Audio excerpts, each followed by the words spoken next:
Welcome to the Beyond Barriers podcast. If you're an ambitious woman who wants to dominate your career, then you are in the right place. This podcast is co-hosted by Nikki Barua, digital innovator, serial entrepreneur, author, and speaker, and Monica Marquez, ex-Googler, diversity expert, and senior corporate leader. From inspiring stories to cutting-edge strategies, you'll learn how to develop the skill set, mindset, and tool set to get future-ready fast and accelerate your success. Hi, I'm Monica Marquez, your host for today. Have you ever struggled with being the only one and remaining silent when you had a different opinion from the status quo because you believed it would limit your career? Well, in this episode, Merary Simeon shares how she confronted her fears and limiting beliefs that standing up for her values could negatively impact her career. But when she chose to do it anyway and speak up boldly, embracing her uniqueness, she discovered that it actually accelerated her success. Merary Simeon is Vice President of Diversity and Engagement at PepsiCo. She is a wife, mother, co-founder of Color Forward Podcast, a board member, ministry volunteer, and a proven human resources executive with more than 20 years of experience working for various Fortune 100 companies in North America and Latin America. Her leadership expertise includes diversity and inclusion, talent management, leadership consulting, culture change, executive coaching, and public speaking. Merary is currently pursuing her doctorate in strategic leadership at Regent University. She has a master's degree in human resources from Fordham University and a bachelor's degree from the College of St. Elizabeth. She also serves on the Women's Food Service Forum Board of Directors and the advisory board of Back on My Feet. She's a native of Puerto Rico and currently resides in Plano, Texas with her family. Visit IamBeyondBarriers.com, where you will find show notes and links to all the resources referenced in this episode, including the best way to get in touch with Merary. Welcome, Merary. Thank you so much for joining us on the Beyond Barriers podcast. We're so excited to have you and want to hear all about your story, your journey, and any kind of lessons that you learned along the way that our audience can glean and learn from. Thank you for having me. It's a pleasure to be on here, and I'm looking forward to sharing my experience with the listeners. Nice. So, as I mentioned, you have a unique background, multicultural background from Puerto Rico, and you have really been successful in the corporate space. And share with us a little bit about, what were some of the challenges that you faced through your journey, being female, being Latina, and all the beautiful things that come with the intersectionality of being you. Yes, I would say that it started early on, right? When I first moved here, when my parents moved here from Puerto Rico to chasing the American dream, I would say the first thing that I encountered for the first time in my life, I think I was 11, 12 years old, I realized, or people made you feel different, right? So I would say started really early in my life. And that has helped me into what I am today and what I do today with work. So let me give you some specifics. So moving here, not knowing the language, right? Feeling outcast because you didn't know the language, because the people didn't look like you.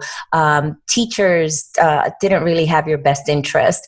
All that, unfortunately, carried out into the corporate world. And when you still look around you, and even as you and I or anyone still listens, there is so much unconscious bias going on that was happening back then when I first moved to the United States. And unfortunately, it is still here in corporate America, right? You still have people that look at you because you have an accent that you're not smart enough. Others that you have leaders who do not have the best interest for you. But then again, you do have some, fortunately, like it happened in my case when I was younger, that a teacher did see my potential and saw something bigger in me. There are some leaders out there that have done that for me in my career. And I would say it's been their sponsorship. The reason that has helped me, and they have been the ones that have helped my career moved up. Sponsorship has just been so critical in my career. Can I do the job? Absolutely. But I did, and I still do, being that I'm a woman and woman of color and what the numbers show, I still need sponsors to be there and open those doors for me. And that's what I do now for others. But to answer your question, that probably has been one of the biggest obstacles that I faced coming into the United States, but also one that we all continue to face, whether it's in our jobs or in the supermarket or, on a phone call. It's something that hasn't gone away, and I don't see it going away anytime soon.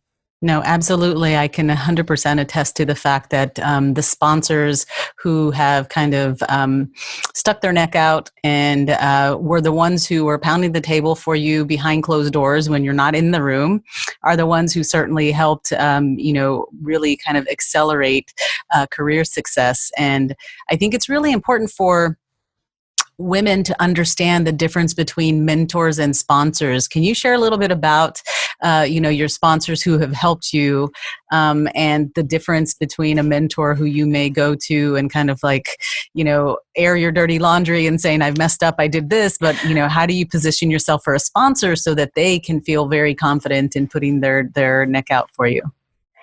Absolutely. I believe that sponsors have to be intentional.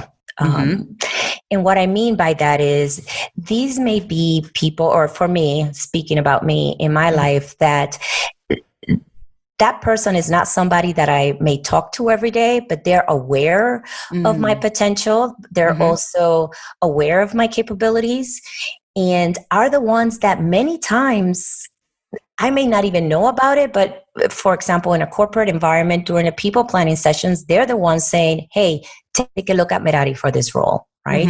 Or they're the ones that early on in my career, I had a sponsor who took the time and said, hey, I'm going to help you with this. You're going to be successful. Not only did that person get the right mentors around me, but then that was the person who opened up the doors for me, because sponsors are in a position of power. They sit around the table when decisions are being made about your career. And if they're not intentional about opening doors for you, then doors will open and close and your name will never be mentioned at the table.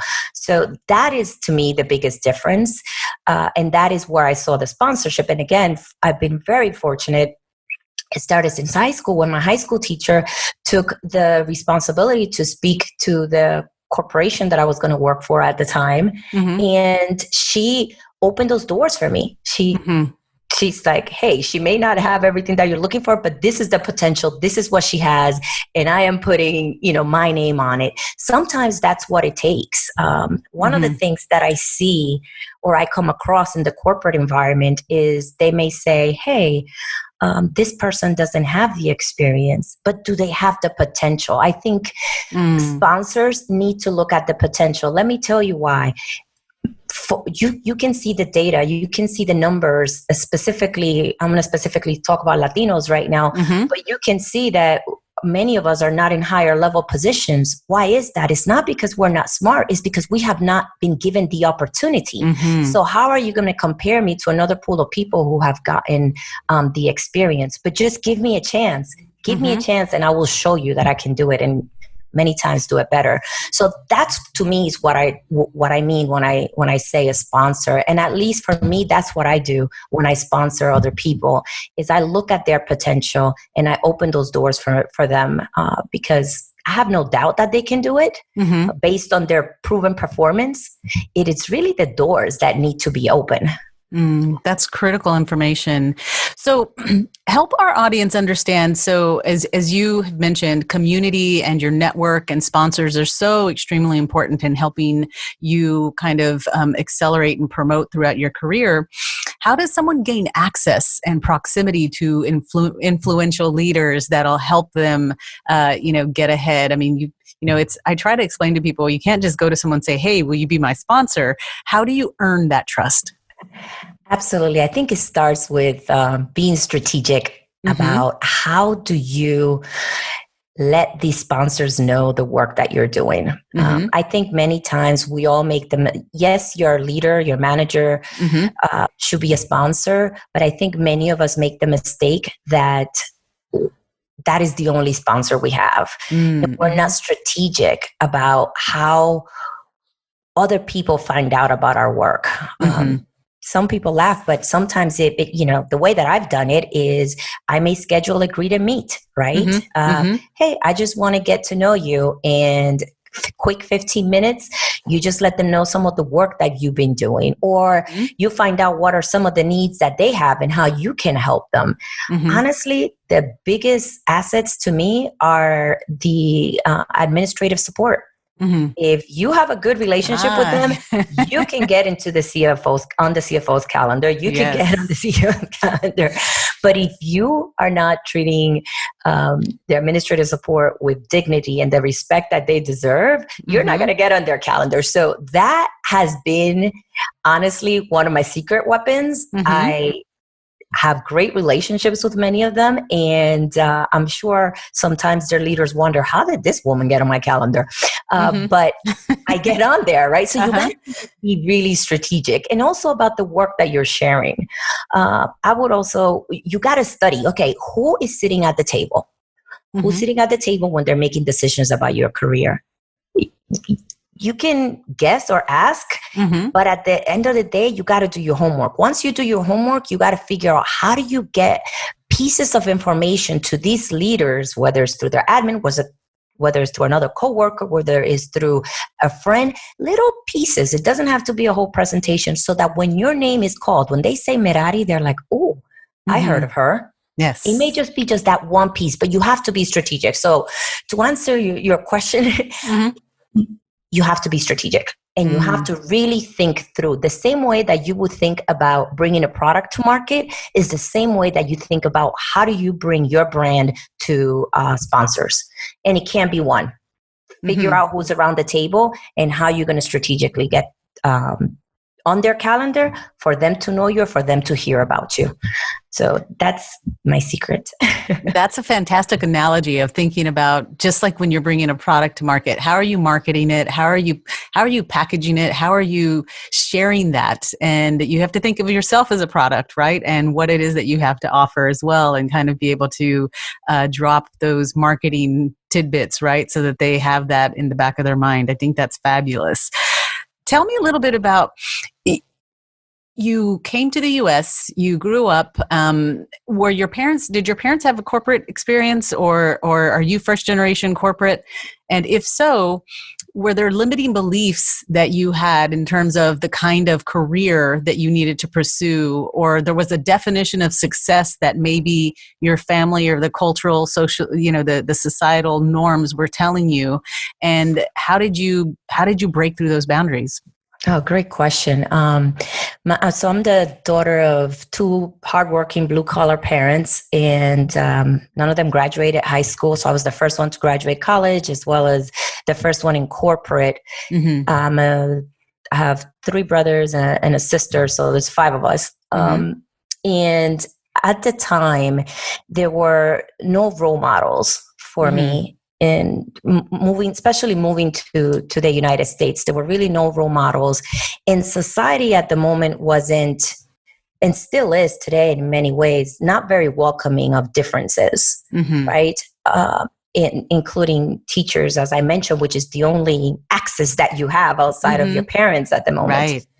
Right. So there were many unlimited beliefs that still to today haunt me, I would say, and they come in different ways and at different times. So let me give you some examples.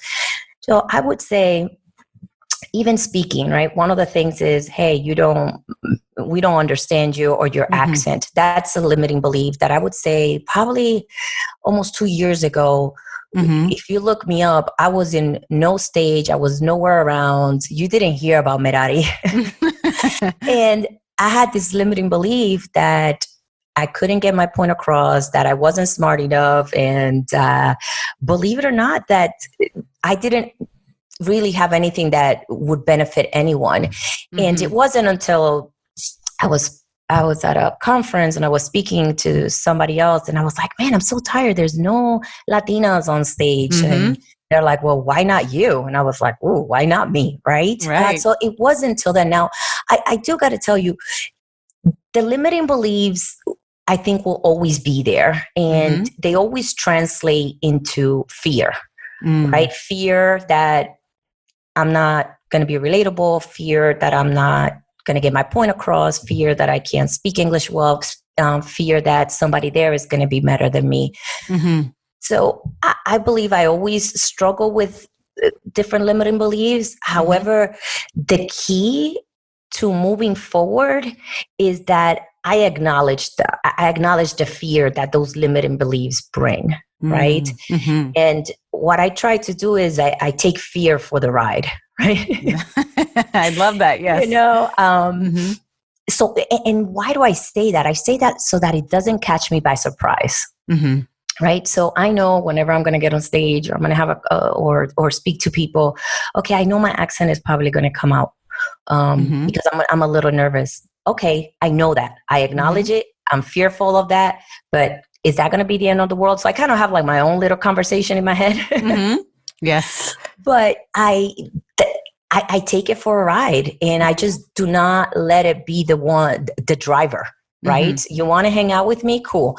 But you're going to go in the back seat or you're going to be in the passenger seat, but you cannot be the driver. And I always go back to remembering something my mother told me. It's like, you were made with a courageous spirit, not a spirit of fear, but a spirit of a sound mind. And the reason I love that is because it also says sound mind.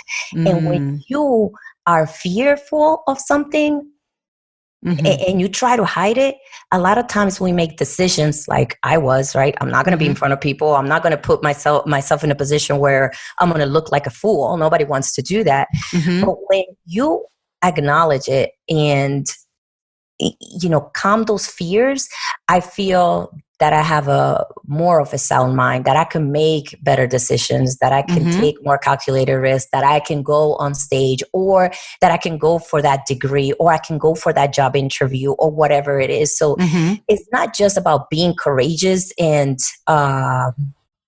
overcoming fear. It's about bringing that sound mind that's going to help you, take that fear for a ride, because the reality is that's just how we're made. We are going to be fearful of things, and that's okay. It's just, do you let fear rule you, or, you know, do you kind of, who's the boss? That's right. La jefa. The boss. There you go. Yes. I think that's beautiful. And I love that you said you have to name it, acknowledge it, and then tell it to take a back seat and just keep moving forward. I think that's a beautiful way of telling everybody that you're in charge. You're in charge, and you have the aptitude and the capability to get your message across. And I think that's a beautiful thing. I think the one thing too is I always learn to flip it, flip the fear of, you know, am I going to be, like you said, I have an accent. I see it as that it's an advantage because you've captivated their attention because they're listening to you twice as hard, and then they really will hear your message. So it's one of those things to know that you have an amazing message to share, and you now have a tool where they're just going to listen harder to you. So it's a win-win for both. I love that. That's awesome. Tell me a little bit about, you know, what was your path in your career? How did you gain clarity on your career path? And how did you identify your superpowers? Sure. I think my career chose me. Okay. I started out, as I mentioned, in high school, working in human resources and not having any role models. I'm like, oh, well, this seems good, right? And I just learned to love it. And I think it goes into, it awakened my superpower that I was not aware of it at the time. And it started early in my career, but I didn't discover it till later, if that makes sense. And one of the things that I believe is my superpower now, when I look back, is my ability to put others first and to think about others' needs. And the reason I say that is because that's what that teacher showed me early on. And this is why any teacher that's listening, you have the power to raise great leaders in this world. But that's what she showed me. She put me first. And ever since, I've always worked that way, kind of like, what are their needs? What is it that they need? And I found that as a leader, being able to help other people find their own superpower, because I'm able to, whether it's help them see those limited beliefs that, and how they can turn that, for the good, helping them see that to me is what I believe is the it's my superpower. Because what I found is when I do that with, whether it's an individual or within teams, they're able to perform at their best. I'm able to gain their trust and their loyalty, and they become better people overall. And to me, being able to see them even succeed me, right, and move on to bigger roles, it just fills me up with joy. So when I say HR chose me, it did, but at the same time, I think it awakened who I already was, right? I always cared about the other person, but now I'm in a leadership position where I don't only have to care, I can actually make things happen for them so that they're able to be their best and do their best and give them those opportunities. That's how I would describe my superpower. Actually, I tell my daughter all the time, she's like, well, what are you doing, mommy? I said, well, I'm going to go and help people find their power because, you and I already found ours. So that's what I tell her. I'm like, that's what I do. I help people find the power that they already have within them. And it is, through my story or through being able to see that potential, because I seek that. I'm like, what is it about that person that is so special? Because I think we were all created with something special and a strength. We all have a strength. However, in society, at work, in life, we always concentrate so much on building on our opportunities that we forget that we have a strength there, that we can use it today and just shine. That's right? remarkable. Without any struggle. Yes. So being able to show that to somebody sometimes makes the biggest difference in the world for them, because all they ever heard was you're not good enough, and yet here you're doing something that it's natural to you, and you can shine without struggling. So that's what I feel is my superpower, is being able to help others see the best in them. That's amazing. And I'm glad you are using that superpower to unleash others and and foster their power and harness their power and letting them know that they can accomplish anything that they put their minds to.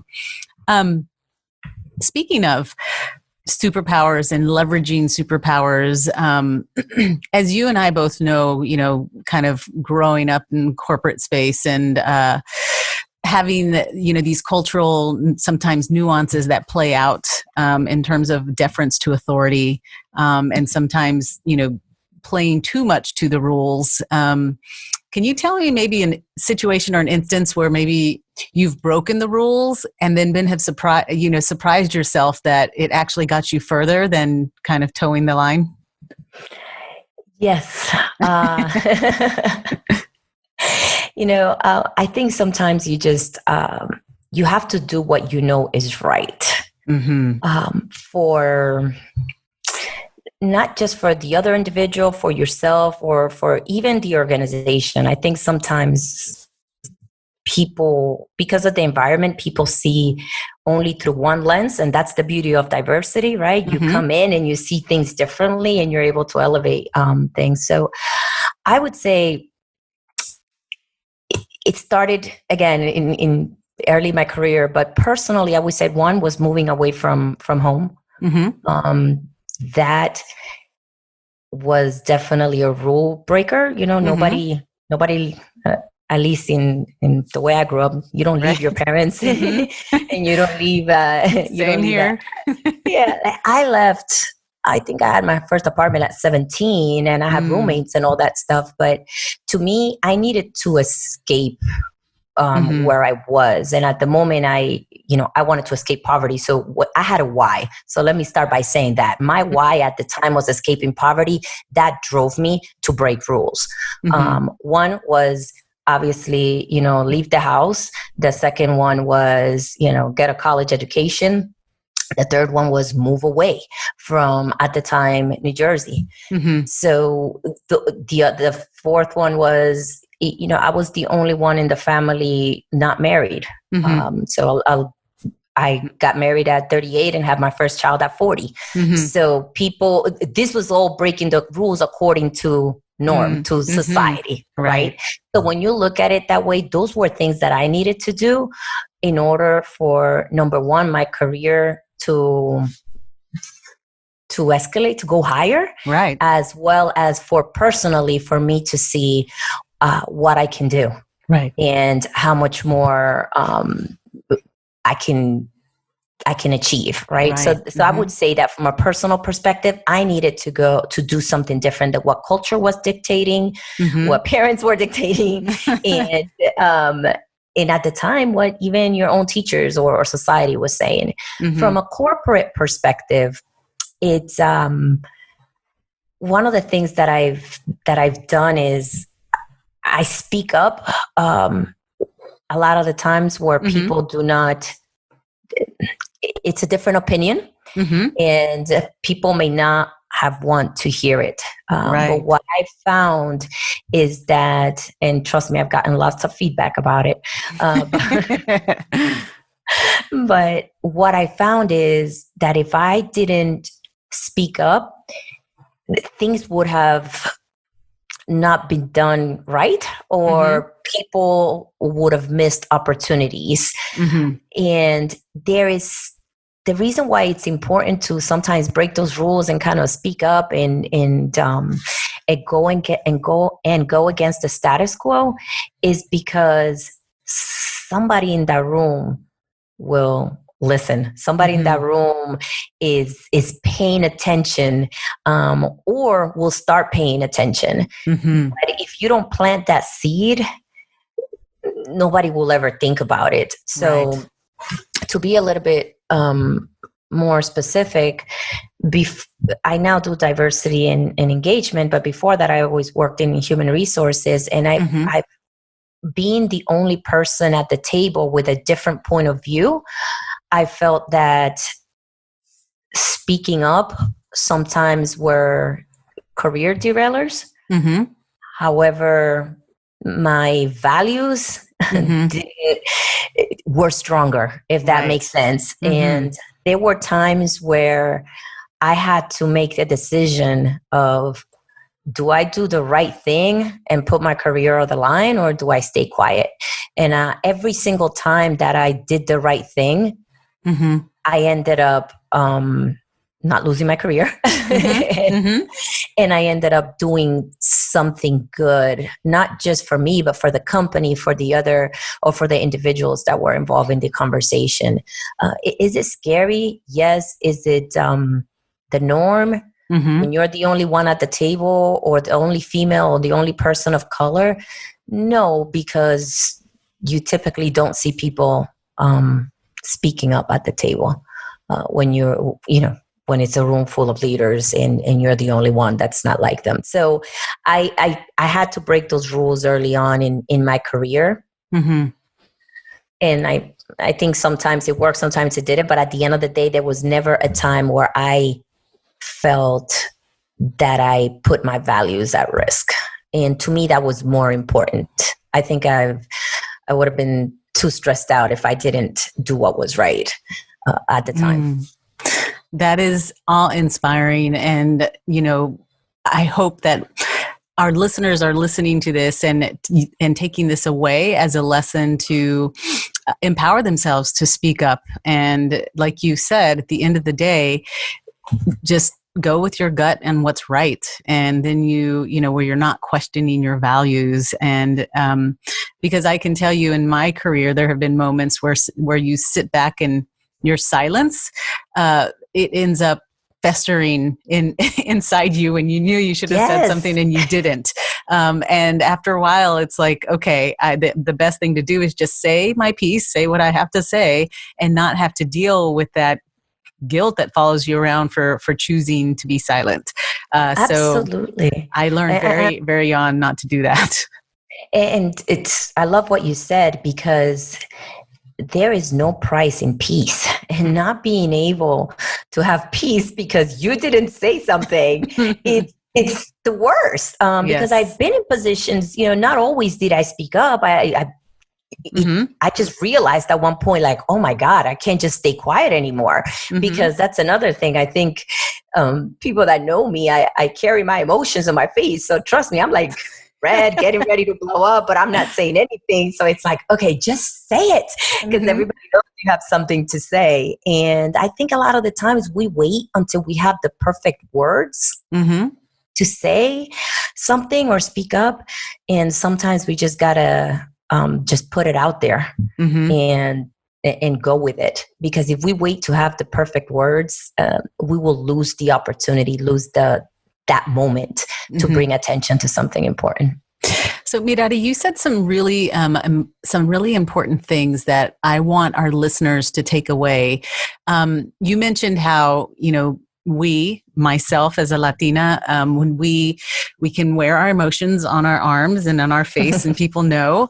And there's the stereotypical norms that people say, oh, it's the fiery Latina, and then when you do speak up, you get the feedback of, cálmate, or reel it back a little bit.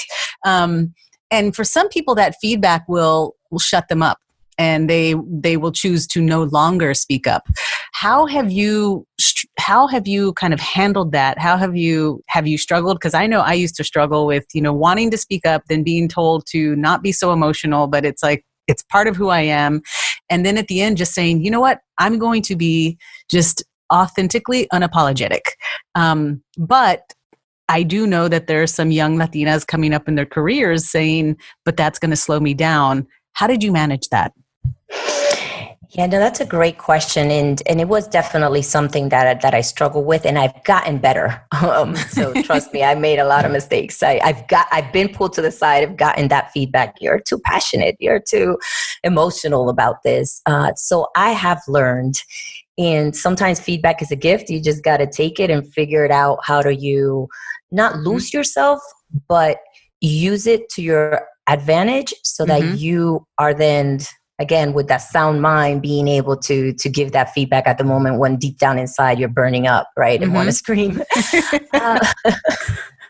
But it can be. I think it goes back to what's the internal, personal price you're willing to pay. And what I mean by that, again, I go back to peace. And because, as you mentioned before, these are things that when you don't make the right decisions, when you don't speak up, they will haunt you. I mean, there's times that I'm like still thinking about something that happened a few years ago. I'm like, oh my God, how do you fix this? So it goes back to, if this is important to me, okay, let me take that back. I will pick 3 or 4 things, whatever your values are. It's really important for you to assess what those are and make sure that whatever it is that you're doing, that you do not compromise them. You play around your values, then you can find yourself being consistent about what it is that you stand up for, how you act, and what you do. You're modeling the way always based on your values. Otherwise, you could easily find yourself speaking up for things that don't really make a difference, if that makes sense. So my tool, I would say, is, okay, what are my values? Okay, I know what they are.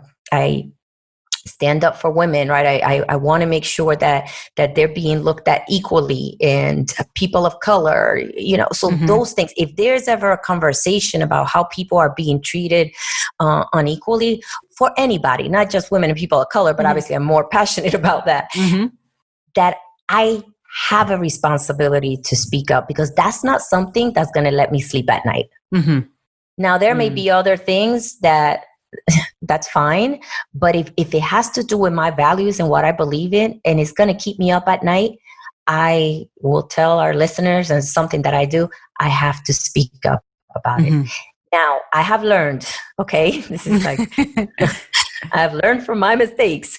If it is something that is truly, your blood is boiling, that may not be the time to do it. So I have had experiences where I have stayed quiet, but then I have gone directly to that person and talked to them about it. And I really talked about, this is how it made me feel. I always talk about how it made me feel because nobody can argue with my feelings. Right. So this is how it made me feel.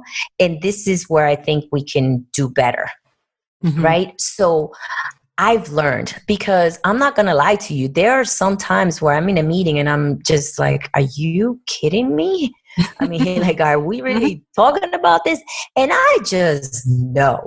But this is the good part about, getting older. You get to know yourself. And like, I know nothing that comes out of my mouth right now, it's going to be good. So let me just take a step back and think of something positive, right? So that has worked for me is, and I know some people may say, hey, but sometimes you have to make the decision at that time. And this is what I've done. I said, hey, I would like to take some time to think about this. If they say yes, great. If they say no, then okay, we'll work with that. But there's nothing wrong with saying, I would like the time to think about it. I think what you'll find is by the end of the day, or give me 2 hours or something, but you can ask for that. And I think what you'll find is all the other people maybe in the meeting, they may be like, oh yeah, why not? Right? Because there is also, nobody wants to make those decisions under pressure, especially if it's something that's important to you. What is not right is if you leave that room and you didn't ask for that extra time and a decision was made and you stay quiet. So I would never say stay quiet. I would rather tell you, ask for the extra time. Now, if a decision does need to be made there, take a deep breath and just think of, why is this so important to you? It's like seconds, right? What's your why? Right. And how, if this was the one thing that you needed to do to make a big difference, how would it better come across, right? So it takes work, it takes practice. When you first do it, it's going to be rough. It's going to be bumpy. People may look at you like, what did you just say? That's okay. They still look at you that way. That probably is not going to change. But the more you do it, the more practice you get. However, just to make sure that we're clear, just know what your values are and be consistent about what you stand up for. If you stand up for everything, they're just going to say, oh, that's just Merary. But if you stand up for your values always, people will know that and people will respect that and you will feel better at the end.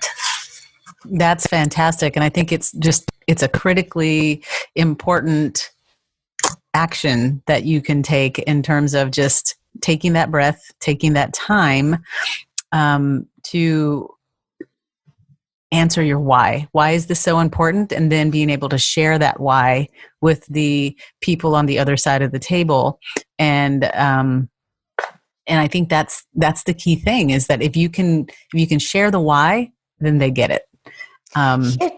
If you don't mind, there's one thing I would add is, I think the other skill that we should practice more is influencing skills. So for example, during a moment like that where I'm hot and trust me, it happens, I'm just like, oh Lord. I try to think like some of my tactics or tools. It's like, okay, how can I influence this agenda to change it to the way that I think would be best? And when I start thinking of how can I influence, your brain starts working in a different way, because it kind of just starts trying to figure out, okay, what do I need to do here, do there, versus just what's going to come out of my mouth. Does that make sense? Yes. So it's like, how do I influence? What is it that I need to say to convince you that what I'm going to say, it's really important.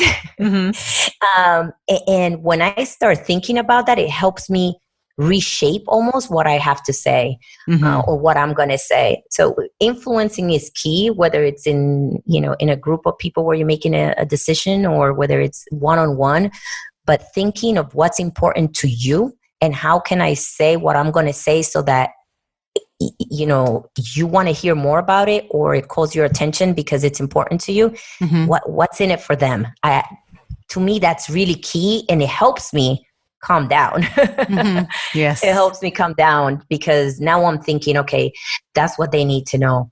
Now, my challenge to me is how do I say that so it comes across that way versus, are you kidding me? Which is what I really want to say. No. Yes. No, that's excellent advice.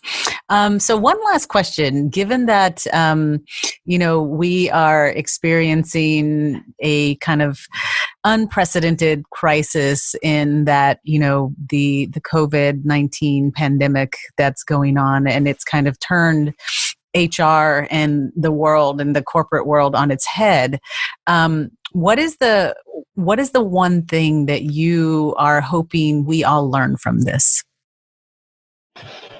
The one thing that I'm hoping we all learn from it is to learn to appreciate each other more. I think we take the people around us for granted, whether it's at work or at home. And with everything that's going on, yes, you can think of all the things that need to be done at work. But if you really think for one moment, what if this epidemic comes to our home? Right? So it puts things in a different perspective. And it's not to create fear, but to create appreciation for the people at home who support our careers, for the people around us. And I think about it, like, even when I look at my team, I always like, what is it that they need? What can I do to help support them? They're healthy, but what else can I do? Because I know if it's something that it's in my mind, it's gonna be in their mind. I go back to the crystal balls, right? My family, my family's a crystal ball, right? If that breaks, forget it, right? If you miss somebody, my health, right? If I'm not healthy, I can't support my family and I can't be the best at work. But then it all comes back to me, to my spiritual life. Like, how is Merary taking care of herself and believing that, that I can do all these things, right? So if you can't appreciate others, then you're definitely not going to appreciate yourself. Because you got to look at it from that perspective. I think as leaders, and this happened to me because I care so much about other people's well-beings. You spend so much time caring about that, whether it's my kids, my husband, my team, or work, that sometimes you forget to care about yourself. And when I say you got to appreciate others, you got to appreciate others and what they appreciate, and what they appreciate many times is you. Here is me. My kids appreciate me. My husband, I know my team appreciates me. A company appreciates me. And when you really start looking at yourself from other people's eyes, you're just like, whoa. If I don't learn to appreciate others, I don't feel like, if I don't appreciate my kids, I know a lot of people are going crazy, and trust me, I am too, because, working mom and the kids and being a teacher and all this stuff. But if I don't see through those little eyes that look at me like, I need you, then I'm not going to take care of myself, right? And I think a lot of the times we use that as an excuse. Oh, I just care too much about others. Well, if you really care about others, then you have to take care of yourself. So I think if that's the way, it's twofold. It's a different way of looking at it, because it is important to take care of you. But if you're one of those like me that is always trying to help other people, you can't help them if you don't take care of yourself. So look at yourself through their eyes, if sometimes looking at yourself is hard. That is beautiful and extremely profound. Thank you so much, Merary, for this phenomenal conversation that we've had. It's been inspiring for me, and certainly given me the it's rejuvenated kind of my focus and my energy of just being unapologetically authentic, because you are living it and you are leading it. And thank you so much for your time. Oh, thank you for having me. Thanks for listening. There are thousands of podcasts out there, and we are so grateful that you've chosen to listen to ours. Visit IamBeyondBarriers.com, where you'll find show notes and links to all the resources referenced in this episode. And be sure to take the quiz on the website. Your score will tell you where you are, what helps you gain momentum, and what holds you back. You'll also get a free guide with cutting-edge career strategies. We'd also love to hear from you. Share your comments and topic suggestions on IamBeyondBarriers.com, and we'll be sure to address them in future episodes. If you enjoyed our show today, please subscribe and rate the podcast, or just tell a friend about it. See you next episode.